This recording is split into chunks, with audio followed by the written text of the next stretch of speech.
ராமநாதபுரம் மாவட்டம் பரமக்குடி அருகே திணைக்குளம் கிராமத்தில் கனமழையால் மின்கம்பம் சாய்ந்து ஒரு வார காலமாகியும் மின்வாரிய ஊழியர்கள் எந்தவித நடவடிக்கையும் எடுக்கவில்லை என பொதுமக்கள் குற்றம் சாட்டுகின்றனர். இதுகுறித்த கூடுதல் விவரங்களை வழங்குகிறார் செய்தியாளர் தண்டபாணி. விவரங்கள் என பதிவு பண்ணுங்க.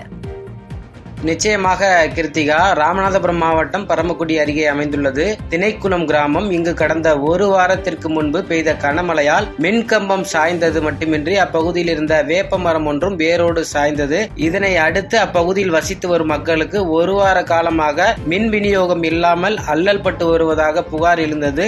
அந்த புகாரின் அடிப்படையில் அங்கு நமது எம்நாடு தொலைக்காட்சி களஆய்வு மேற்கொண்டது. இது சம்பந்தமாக அப்பகுதி மக்களிடம் கேட்டபோது, எங்களுக்கு ஒரு வார காலமாகவே மின் விநியோகம் இல்லை எனவும், இதனால் குழந்தைகள், கர்ப்பிணி பெண்கள் அனைவருமே நிம்மதியை இழந்து உறக்கமின்றி அருகாமையில் உள்ள வீடுகளுக்கு சென்று உறங்கி வருவதாகவும் தெரிவித்ததோடு, தொடர் மின்வெட்டின் காரணமாக புழக்கத்திற்கு தண்ணீர் கூட இல்லாமல் இயற்கை உபாதைகளை கூட கழிக்க முடியவில்லை எனவும், மற்றொரு புறம் குரூப் தேர்வுகளுக்கு படிக்கும் மாணாக்கர்களும் கூட படிக்க முடியாமல் அவதிப்பட்டு வருவதாக தெரிவிக்கிறார்கள்.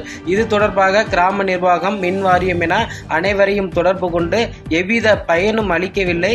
அவர்கள் செவிடன் காதில் சங்கு ஊதியது போன்று மெத்தன போக்கில் இருந்து வருவதாக தெரிவிக்கிறார்கள்.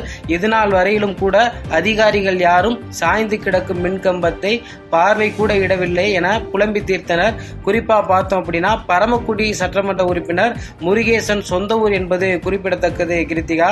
அது மட்டுமல்லாமல் அப்பகுதி மக்கள் சாய்ந்து கிடக்கும் மின்கம்பத்தை அகற்றிவிட்டு மாற்று மின்கம்பம் அமைத்து தர வேண்டுமென மாவட்ட நிர்வாகத்திடம் கோரிக்கையும் விடுத்துள்ளனர் கிருத்திகா.